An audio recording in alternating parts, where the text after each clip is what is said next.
Welcome to 5 Good Questions. I'm your host, Jake Taylor. Our guest today is Gene Hoots. Gene is the chairman of CornerCap Investment Counsel, an advisory firm that he co-founded in 1989.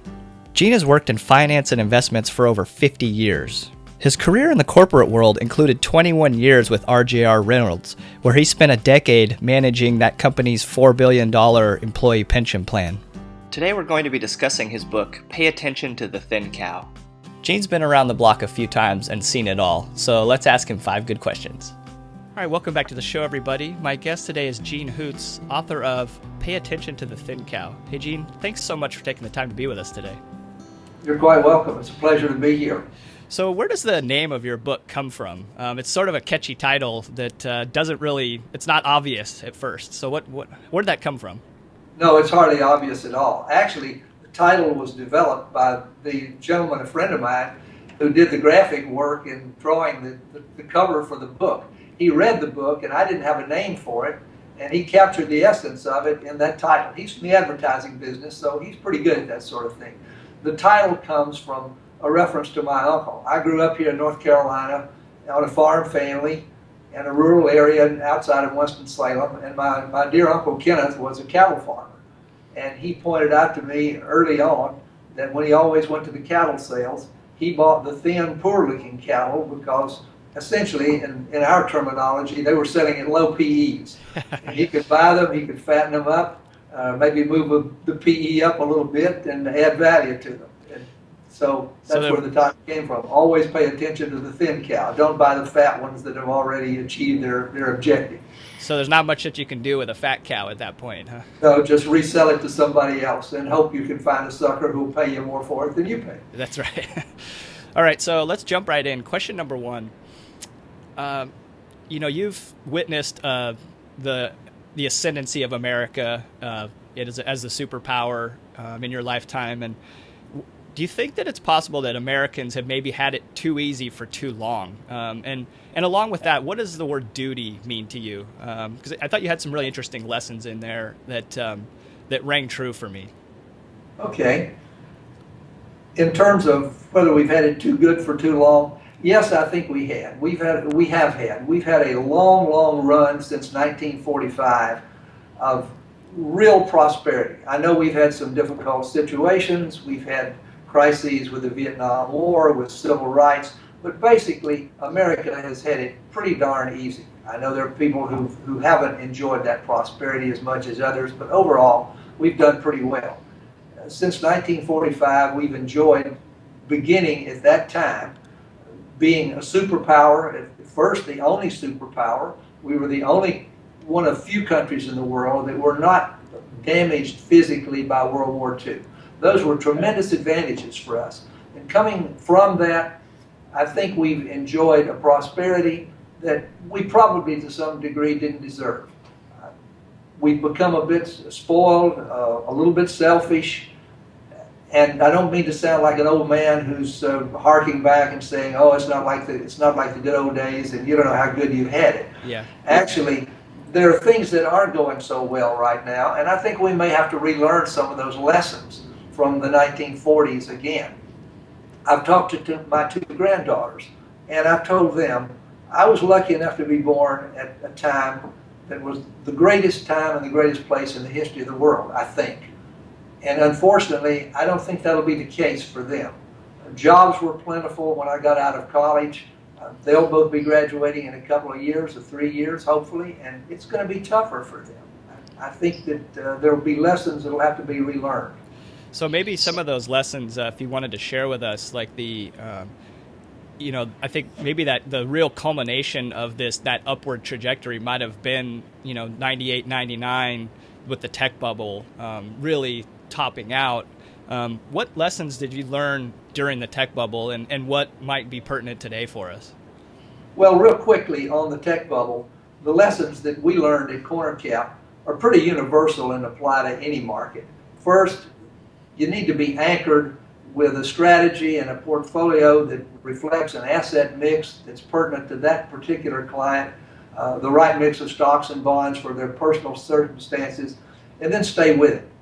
Vanguard has done a study showing that the average investor underperforms the market by about 400 basis points a year.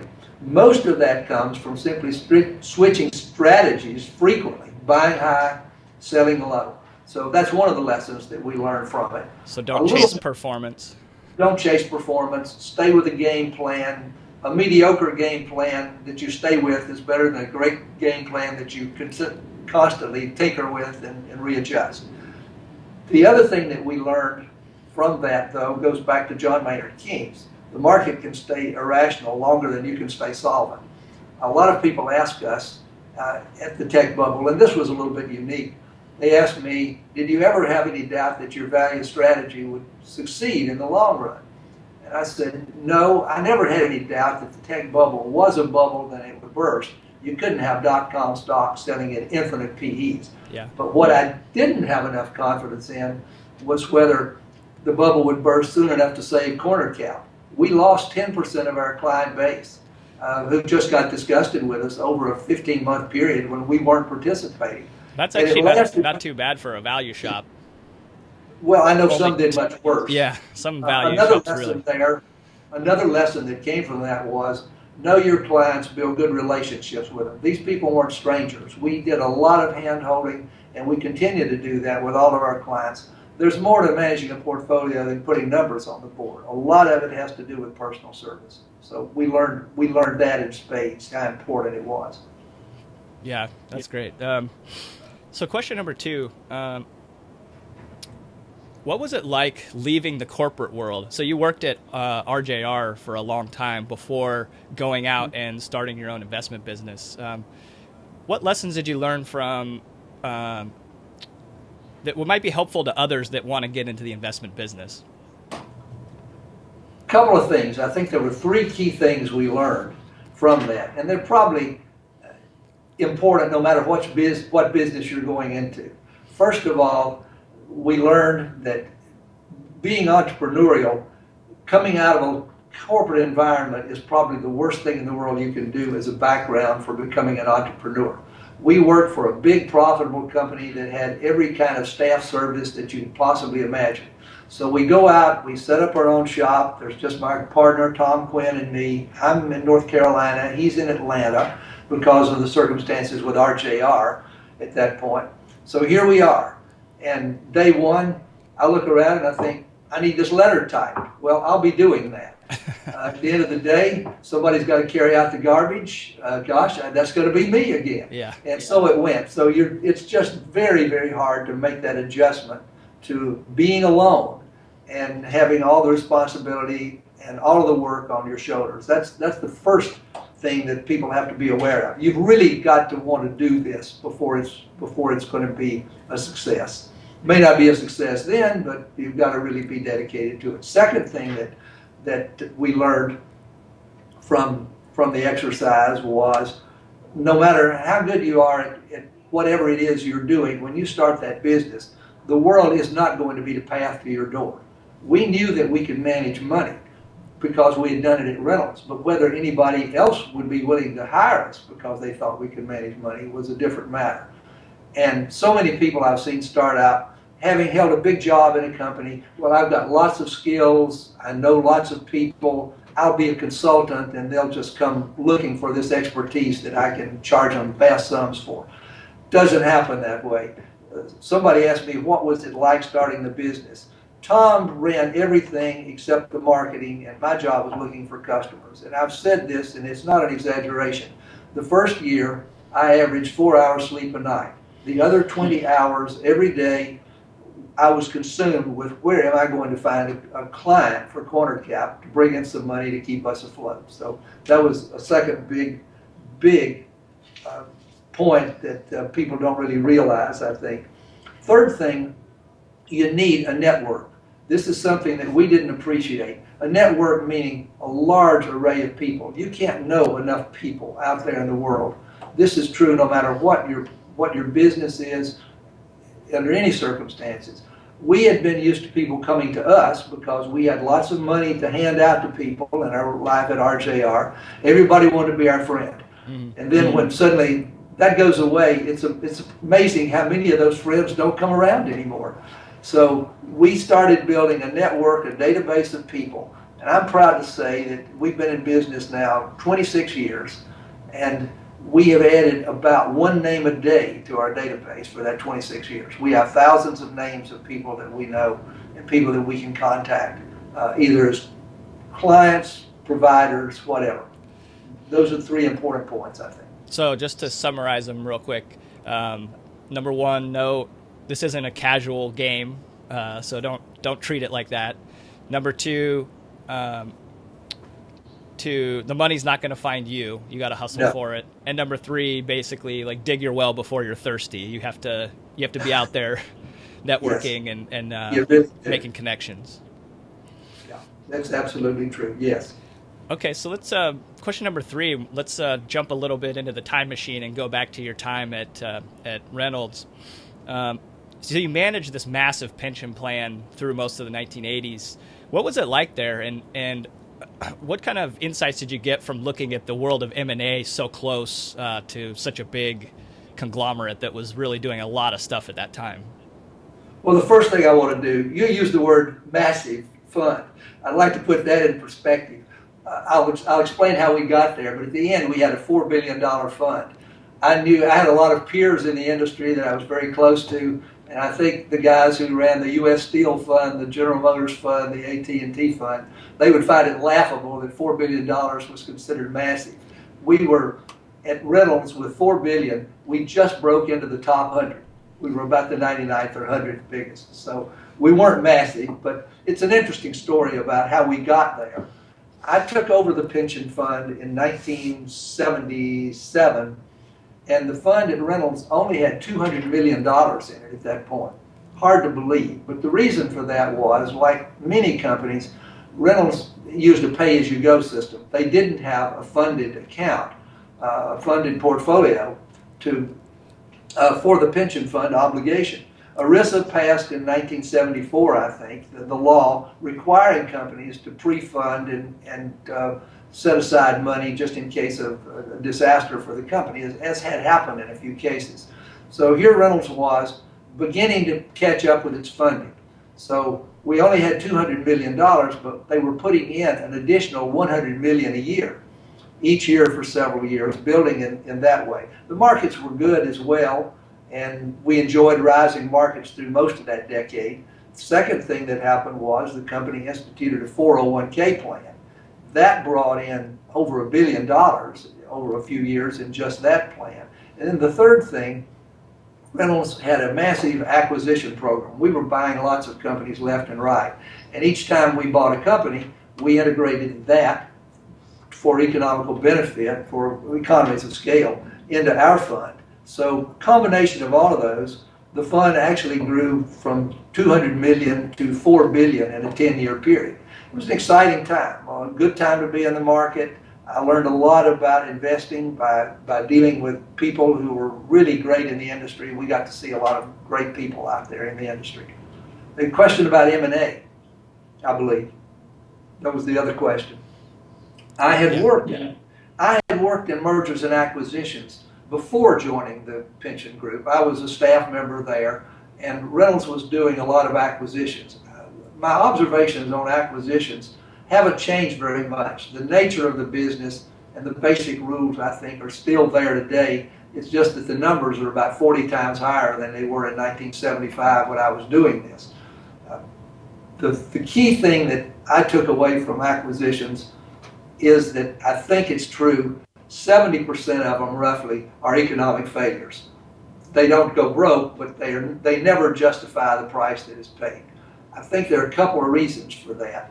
One, it's just natural that the person who bids highest is likely to be stuck and is overpaid.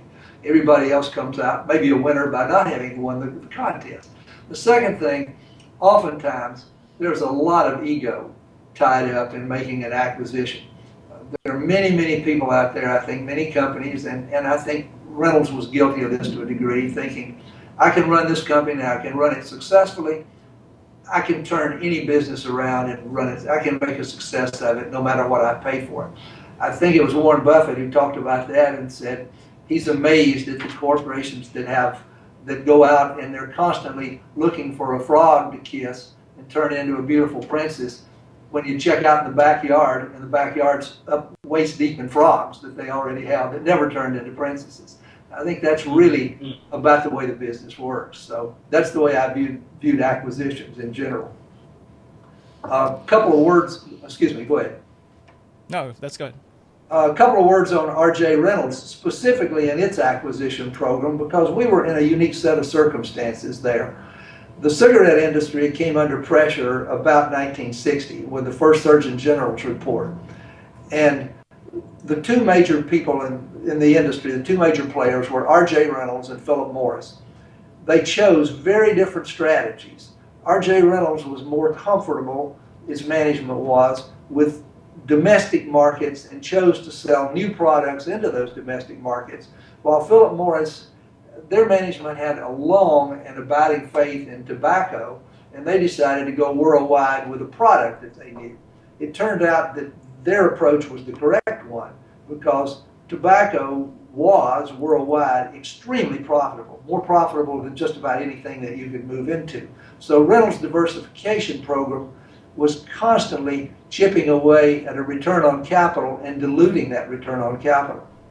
I might just add parenthetically, a recent study showed that of all the industries you could have invested in America in the last 115 years, cigarettes or tobacco won hands down. The return has been compounded 14.5% a year for 115 years. That means that a buck in 1900 would be worth $6 billion today. So not a bad investment. Wow. Yeah, that's going to be pretty tough to keep up with as you're bolting on other things. Right. The opportunities just weren't there. You'd look for something else. Nothing would meet that criterion of return on capital. So question number 4, who was Malcolm Acrid, and how come more people don't know about him? How'd you meet him, and what made him so special? An interesting man, and I consider having met him as one of the highlights of my business life. It was entertaining to watch him, and I thoroughly enjoyed knowing him. We weren't really close, but I spent some time with him. Malcolm is very quickly the father of containerized shipping. He invented the containerized shipping industry. He had an interesting background. Malcolm grew up in eastern North Carolina in a little town of Maxton. I understand that he had a 7th grade education. I'm not sure that's right, but I doubt he did more than finish high school at most. He started a trucking operation as a young man that became McLean Trucking, which was quite successful. He was the ultimate entrepreneur that I ever met, and I think almost unique, in that he just simply was throwing off a new idea about every hour. We'll do this business, we'll do that business. Most of them make no sense at all. But I guess if you have one like containerized shipping in your life, that's all you need. So he had run this trucking company, and when he was only about 35 years old, he had the idea for containerized shipping to move goods around via that mode. The Interstate Commerce Commission in those days would not allow a person to participate in 2 modes of transportation. So at 35, he sold his trucking company, divested himself of his interest in that. This was about 1951 or 2, I suppose. Got about $10 million for it, and then that was enough money to have lived royally on in those days. He took every penny of it and bought a broken down steamship line and started converting a couple of old ships into container ships and built the industry from there. So that's the kind of person that he was. And it's a shame that more people don't appreciate who he was and what he did. I would add that there's a book written back in 2006, I believe it was, called The Box. And the writer chronicles all that happened in that industry, and we would not have a global economy today without containerized shipping. It's arguable that that invention, that industry, reduced transportation costs worldwide by something like somewhere between 80 and 95%. There's no way to know. Yeah, it's hard to imagine a world now without it. I mean, and it's as far as one of the little quiet revolutions that impacted humanity, it's definitely pretty high up on the list. Oh yeah, and the interesting thing to me was it's like so many great things, everybody thought it was crazy. He told me that he went to the best naval architects in the world, described this container ship that would stack these boxes. And they looked at him and said, young man, if you build a ship like that, it'll roll right upside down in the water. It'll never float. And he built one and it didn't turn upside down. You see those out there, and they look like they are going to tip over, but I guess. Oh, yeah. All right, so question number 5. Back to that. How did I meet him? I think. Okay, yeah, sorry. Let me share with you my own experience with him. I got to know him because my company, R.J. Reynolds, bought Sealand in 1969. Now, parenthetically, I'll just mention there's part of an acquisition strategy for you. What does a cigarette company need with a containerized shipping company? So we didn't, but we bought it anyway. And Malcolm came on our board. He was not only a shrewd operator, he was a shrewd negotiator. He traded a very capital-intensive industry with low margins for a personal 10% stake in R.J. Reynolds, which was one of the great cash-generating machines in the world. And he got that. And he came on our board. And he was a very active and vocal board member. He didn't fit because he was entrepreneurial and didn't fit in with a corporate culture. So he was always coming up with these ideas. He ended up bringing to us, and Reynolds bought a small oil company operating in Kuwait. Again, another thing that you question whether a cigarette company ought to be involved with. But the little company didn't do very well until the Arab oil embargo in '73, and then profits began to skyrocket from this thing. In the meantime, in 1975, Burma Oil in the UK, for other reasons, went bankrupt. And they had to sell this gigantic set of properties in America and along the Gulf Coast in Huntington Beach, California. A lot of oil fields, a lot of oil wells. And we had an interest in oil by this time. So I was assigned to the project to work with the oil company and see if we could come up with a value and what we might be willing to pay. So my story was that Malcolm had a legendary reputation.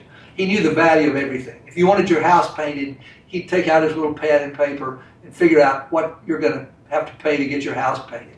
I've even been told that he could go to a restaurant and have dinner, and after dinner, he could look at the menu, look at the prices, gauge the ambiance of the place, and tell you about what the break-even level was for number of patrons in the restaurant that evening. He just was able to do these things with little tidbits that he filed away, little shortcuts. So my experience was specifically, I was working in the Ammon Oil office in Rockefeller Center, and Malcolm lived a few blocks up Fifth Avenue in the Pierre Hotel. So occasionally he'd come down to see how this pet project of his was evolving. And one day he came in and he said, Hoots, what's the value that you put on this business at this point? Well, we had done massive work with oil engineers and petroleum consultants in Houston and Dallas, and I had a number. It was about $530 million was what we were prepared to offer for the thing. He asked me the question, but before I answered, he took a little piece of paper from his pad and his pencil, and he wrote something on it, and he tore it off and laid it face down on my desk. He said, now, what's your number? And I told him $530 million. He turned his paper over. He was within 1 or 2% of my number. I said, how did you do that? Where did that number come from? And he just laughed. He said, well, you have to use your methods and I have to use mine. I have no idea what shorthand metric he used to come up with the number. But that was the way Malcolm was. He just delighted in being able to do that.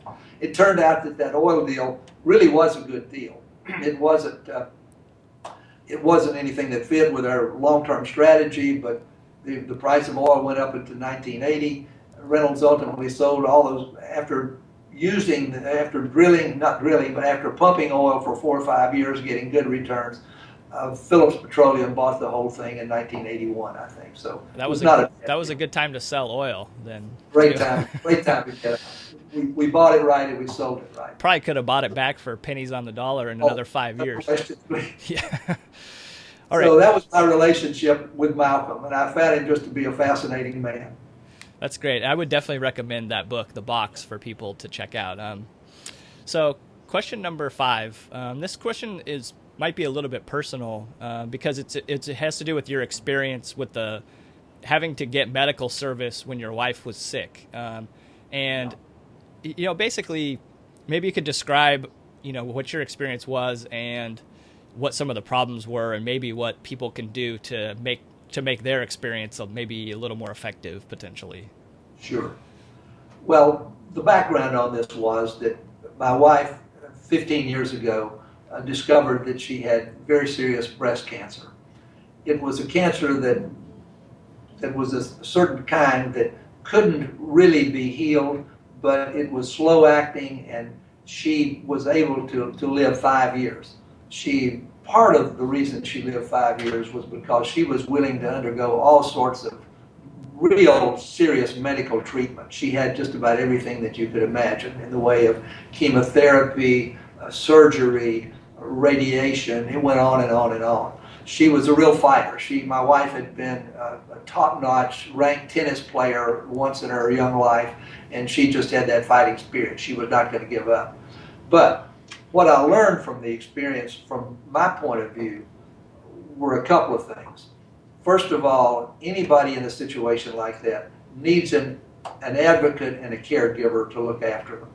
What we found was that with all of these doctors that she had, it's impossible to keep up with the bills and what's going on.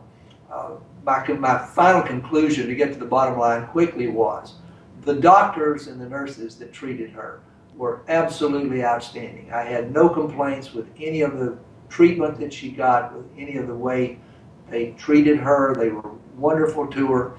But the medical system, the record keeping, and trying to keep up with the bills would drive the best CPA in the country crazy. I kept a spreadsheet. She had 16 different providers. I kept a spreadsheet on the bills that were coming in. And I'm convinced that the system probably is worse today than it was then. It's going to have to get better at some point. We would get bills from people that I never heard of. Bills would come in from things that were called out of network. And if you aren't familiar with this, if you're in network, your insurance company pays it. If it's out of network, you're responsible for it. Well, these bills would come. I didn't know who chose somebody out of network to do this particular test. So it was a massive job of keeping up with that. And I drew the conclusion from that something's going to have to happen to give us a better medical system along the way. I think as the baby boomers move toward the age where they're going to require a lot of medical services, I really believe that we're going to overwhelm the system. Maybe technology will help a lot with record keeping and getting things better, but it's going to have to happen. I liked your system that you developed about just basically not paying any of the bills until you'd gotten 2 or 3 different notices about it, because you would they just keep sending them and hope that you would pay, basically. And let me comment on that, because it's something that was totally alien to anything that I'd ever done in my life before. I've always been raised, you get a bill, you pay the bill, you know you owe it. Yeah. So my first experience was with the oncologist that my wife had, and as I mentioned earlier, he later became a very good friend, but he was working with her for 5 years. So I get a bill from them, I send it over, write a check, and I pay it. I get a call from his office manager, a young lady named Randy, and she said, "Mr. Hoots, you shouldn't have paid this bill." I said, "What do you mean I shouldn't have paid the bill?" She said, "We send those bills out as a matter of routine to you and to the insurance company. That bill will be paid by the insurance company. You've got to be very careful, because every doctor's office that you send money to won't call you up and tell you this. They will keep your money and take it from the insurance company too." So this was my first lesson. And I learned, as you just said, don't pay any bill until you absolutely have to, until they've done you 2 or 3 times. Not because you want to be obstinate or unfair, but it's just part of the system. You would go crazy trying to keep up with all this if you did it the other way. It's a shame. It's pretty crazy. I obviously have a financial background. I could run a spreadsheet. But my heart goes out to all those people that I saw in there who had no sense of billing. Many of them probably couldn't even read the statements that they were getting and know what they were being billed for. So it was quite an experience. Well, I thank you for sharing that with us. I know it's so. The bonus question we always ask every author is for a book recommendation, and this is typically something that's maybe underrated or that you think just maybe hasn't gotten the press that it deserves. What do you got for us today? Well, I don't think it's gotten the press it deserves. It's a fairly new book, and it's called The Accidental Superpower. I don't know whether you've heard of it or not. I have not. It's written by a young man named Peter Zion, who's a geopoliticist. I was at a conference in Santa Fe back in October, and I met him, talked with him. He spoke. He was a lecturer at the conference, and then I read his book since then. It's a book that talks about America, it talks about the world, and he uses two primary themes country by country. He talks about the geography of that country and the demographics of the people living there, and how that has always shaped our world more than we ever realized. I won't go into the details and spoil it for people, but I think it's an excellent book, well worth reading. And after reading the chapter on America, I'll never look at America quite the same way again. I'll just share with you the two things that he pointed out about our becoming an accidental superpower. He said it all had to do with geography. When you think about it, when America first began, first of all, we have the largest, in the Midwestern United States, we have the largest landmass in the world with the right kind of soil, the right kind of temperate climate to grow massive food supplies. So we're one of the few countries that has no trouble feeding itself. Second thing, and I found this fact really hard to believe, 50% of all of the navigable waterways in the world are in the United States. Now, I found that unbelievable, but he pointed out the Mississippi River and its 8 or 9 major tributaries are a network that allow you to move goods the most efficient and cheapest way by water. And we have that as a natural resource available to us. And that, as much as anything else, has shaped America into what it is today. I never thought about that, never would have thought of that. Yeah, that's very interesting. I recommend it. I think it's a very interesting book. It kind of reminds me a little bit of Jared Diamond's Guns, Germs, and Steel, like talking about historically, the domestication of animals is basically one of the biggest things that gave an advantage to the Europeans over when they were able to conquer the South Americans because of the germ resistance they'd built up from domestication. These little things in history that don't stand out unless you really dig deep.